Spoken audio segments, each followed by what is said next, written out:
Here's the brief. News from the world over this week. Terror attacks are escalating as Islam's holy month of Ramadan is underway. In the Afghani capital of Kabul, a massive suicide truck bomb killed 90 people and wounded more than 400. The bomber drove a septic truck loaded with explosives into Kabul's heavily guarded diplomatic quarter during the morning rush hour. The bomb was then detonated near several embassies. Most of the casualties were civilians, including women and children. The dead also included 11 Afghan security guards at the American embassy, and 11 American contractors were also wounded. Meanwhile, horrifying and heroic new details are emerging about the jihadi attack on Christians in Egypt that left 29 dead and dozens more injured this past week.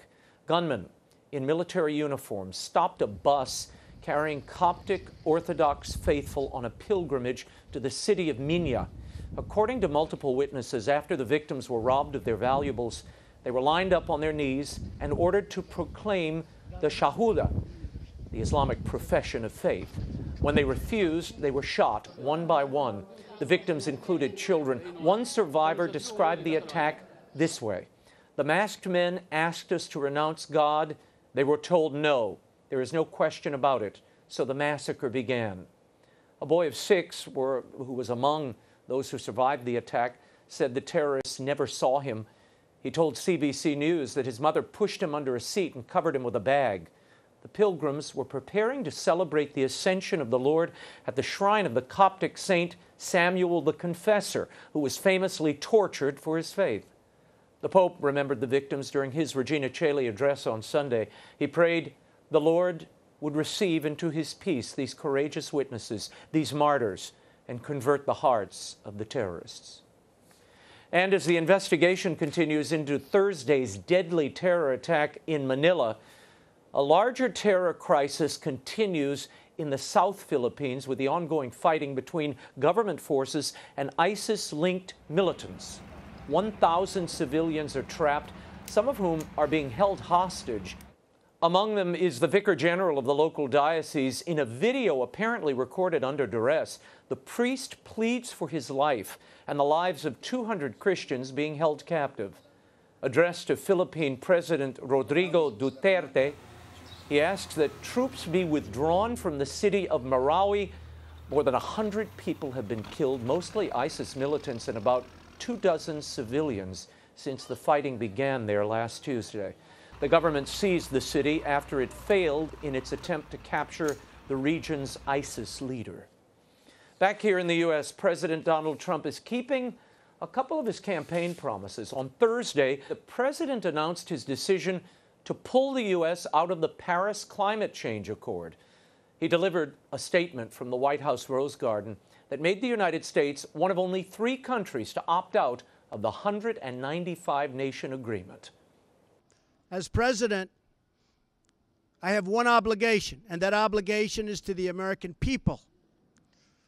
The Paris Accord would undermine our economy, hamstring our workers, weaken our sovereignty, impose unacceptable legal risk, and put us at a permanent disadvantage to the other countries of the world. It is time to exit the Paris Accord.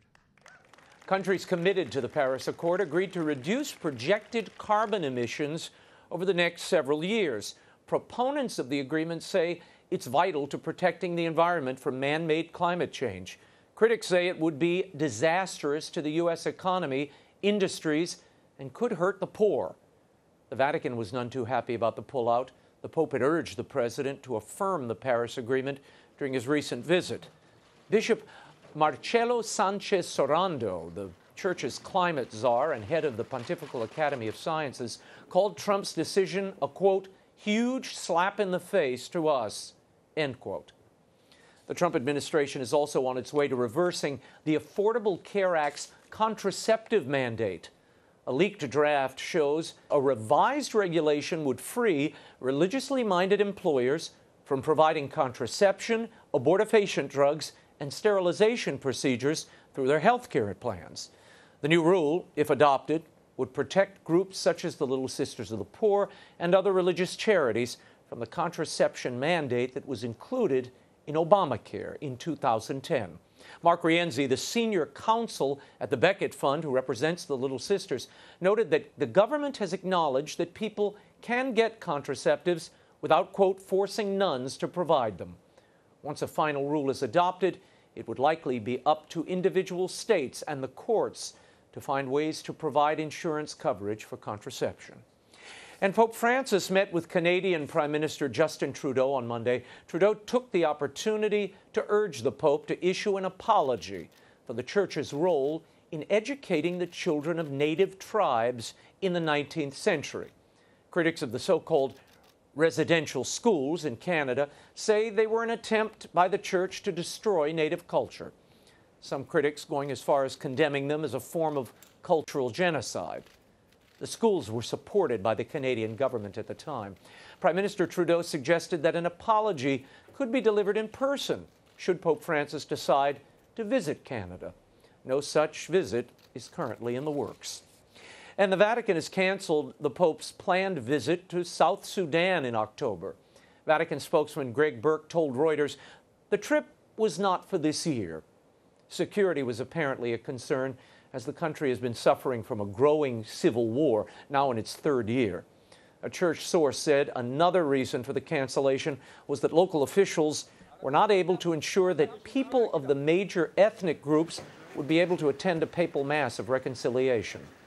The papal visit was never officially announced. However, Pope Francis has said several times he wished to visit the country.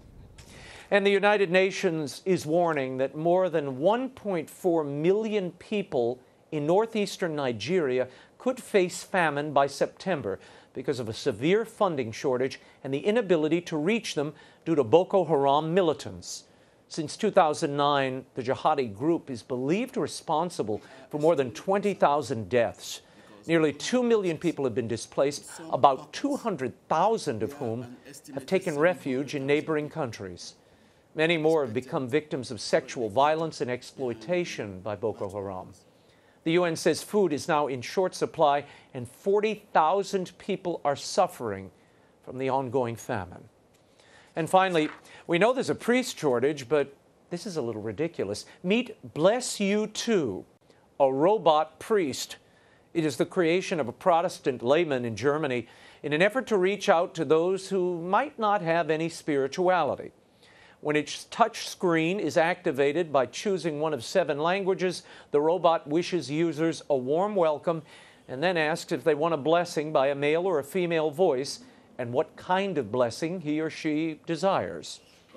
As you can see, the robot extends its glorious arms over the user, its hands dramatically illuminate, and whammo, instant robot blessing. It's actually a little creepy.